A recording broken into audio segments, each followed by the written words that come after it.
aqui com a participação do Diego Amorim. Alô, Diego! Bom dia, ouvinte da Nova Brasil. Diego, parece que o nome Juscelino está associado ao avião. Você lembra de uma musiquinha, você que gosta muito de música, chamado Presidente Bossa Nova, do Juca Chaves?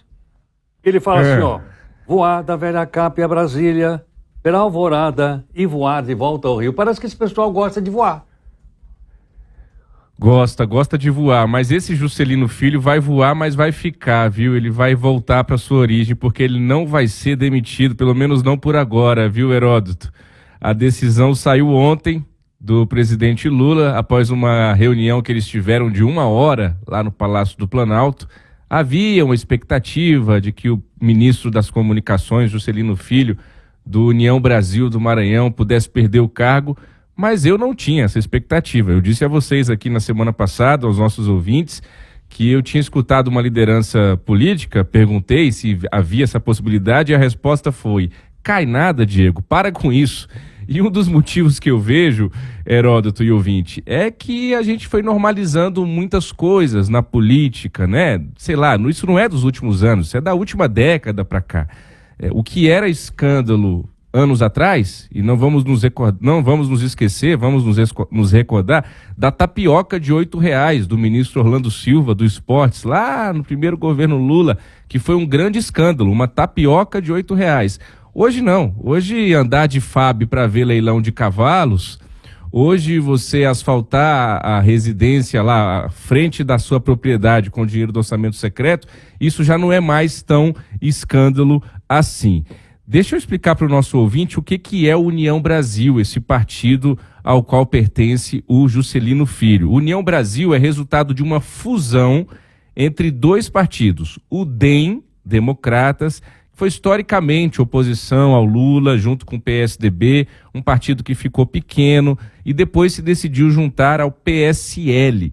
O PSL era um partido pequeno que ficou gigante da noite para o dia em 2018, porque o seu então presidente, Luciano Bivar, decidiu abrigar o deputado federal Jair Bolsonaro, que era candidato à presidência da República. Deu certo, ele virou presidente e o PSL fez, junto com o Partido dos Trabalhadores, o PT, naquele ano de 2018, a maior bancada da Câmara e virou um grande partido. Depois que o Bolsonaro sai, já no primeiro ano do mandato dele do PSL, o PSL vai perdendo força, racha ao meio, metade fica com o Bolsonaro, metade fica com o Luciano Bivar. Enfim, no ano passado eles fizeram então, consolidaram essa fusão do DEM com o PSL, que virou União Brasil, que é o partido do Juscelino Filho. São 59 deputados e 10 senadores. Isso é muita coisa? Não, é um partido médio, mas também não é uma conta a ser desconsiderada por nenhum presidente da República. Qual é a novidade deste ano? É que a União Brasil, esse partido, que já é resultado de uma fusão de dois partidos, Heródoto, quer fazer uma federação com o PP, com o Partido Progressista, para ficar ainda maior, para crescerem ainda mais. E nisso, por que eu estou dizendo isso? Porque isso interfere nas escolhas do partido. O PP, que é do Arthur Lira, presidente da Câmara, que é do Ciro Nogueira, presidente do PP, senador pelo Piauí, que foi ministro todo-poderoso da Casa Civil de Jair Bolsonaro, eles estão de olho já também nessa vaguinha do Juscelino Filho, que é ministro das Comunicações. Se ele cair, o partido quer colocar um pezinho lá. Esse partido, que é esse Frankenstein político, conseguiu indicar 3 ministros para o governo Lula.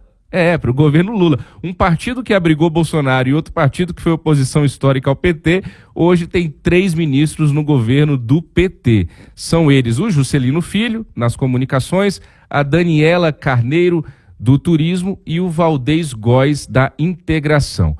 Quais são os pecados do Juscelino Filho?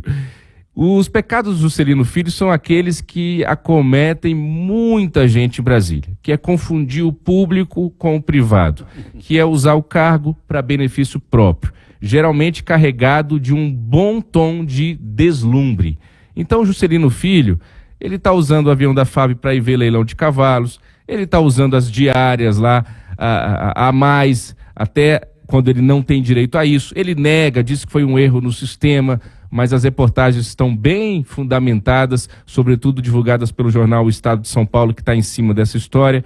E aí ontem o Lula se reuniu com o Juscelino Filho.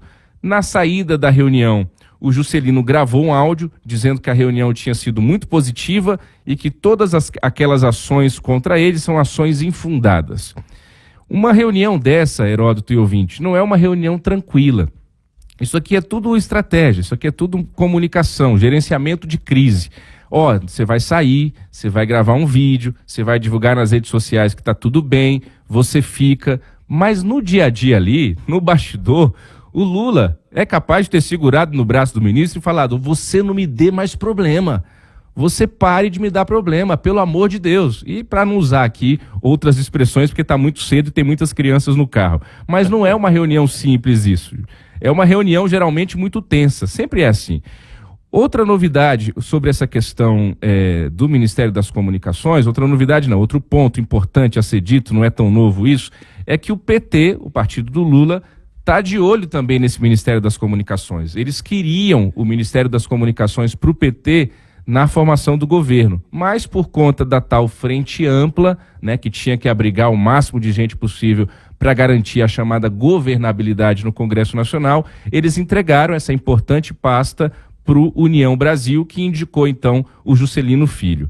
No fim de semana, 2 líderes do União Brasil, o deputado Elmar Nascimento da Bahia e o Efraim Filho, que é da Paraíba, lá do Senado, eles divulgaram uma nota muito dura contra a presidente do PT, a Gleisi Hoffmann, que estava defendendo a saída do ministro Juscelino Filho. Eles disseram o seguinte, vale a pena eu ler um trechinho caminhando para o fim. Lamentamos que Gleisi utilize 2 pesos e 2 medidas para tratar de assuntos inerentes à vida pública. Quando atitudes dos seus aliados são contestadas, e não faltaram acusações a membros do PT na história recente do país, a parlamentar prega o direito de defesa. Quando a situação se inverte, prefere fazer pré-julgamentos. Essa foi a nota, trecho da nota que União Brasil divulgou contra a Gleisi, que estava querendo a queda do ministro Juscelino. No último dia 2 de março, a Rádio Bandeirantes, durante uma entrevista, o Lula disse que iria ouvir o Juscelino Filho ontem e que depois ia decidir se ele ficava ou não no governo. E que se ele não provasse a sua inocência, ele não poderia ficar no governo. Não foi isso que decidiu o Lula manter o Juscelino Filho no governo.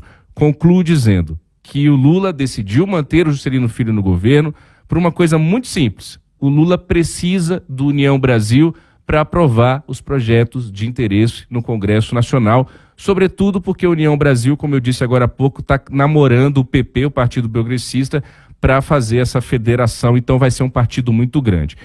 No fundo, Heródoto, é o toma lá da cá. Toma lá da cá pode ser feito de diversas formas, mas ele sempre é feito em Brasília. Ele pode ser feito com mensalão, ele pode ser feito com petrolão, ele pode ser feito com orçamento secreto, ele pode ser feito com distribuição de emendas parlamentares dentro da legalidade, ele pode ser feito dentro da distribuição de cargos também dentro da legalidade, e ele pode ser feito com isso, segurando o ministro. Qual é o toma lá da cá? O toma lá é, eu vou manter você no cargo, ok? O da cá é, União Brasil, me dá os votos que eu preciso no Congresso Nacional. Isso não é novidade na política e a gente segue refém desse chamado presidencialismo de coalizão, que na prática já é um parlamentarismo. Heródoto, quem manda nesse país é o Congresso Nacional. Diego, depois de toda essa explicação, acho que eu vou ficar com o Juscelino do Juca Chaves. Olha que Brasília tem saudades de tem um outro Juscelino aqui, né? Juscelino Kubitschek com todos os problemas. É outra confusão, né? Não é? Mas a despeito de todos os problemas, pelo menos tinha uma visão, digamos assim, um pouco mais altruísta do nosso país, Heródoto. Sem dúvida. Grato, Diego. Até mais. Até amanhã. Até amanhã, 7h30.